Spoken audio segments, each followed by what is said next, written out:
Another night, another vlog. Hi, this is Cabo Mix Vlog.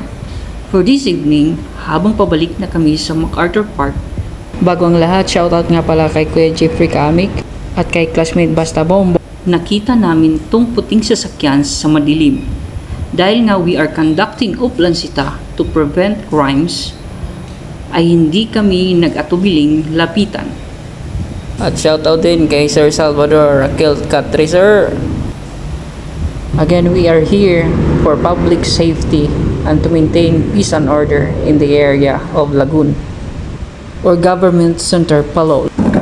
At pagkalapit ko, nakita ko si Sir bukas ang bintana, natutulog at ang susi nasa tiyan, na kung may masamang tao na magbabalak ay madaling maiisa sa katuparan niya ito. To cut the story short, na-advise ko si Sir na lumipat na lang sa ibang pwesto kung saan safety po siya. Yun lamang po guys. God bless po everyone.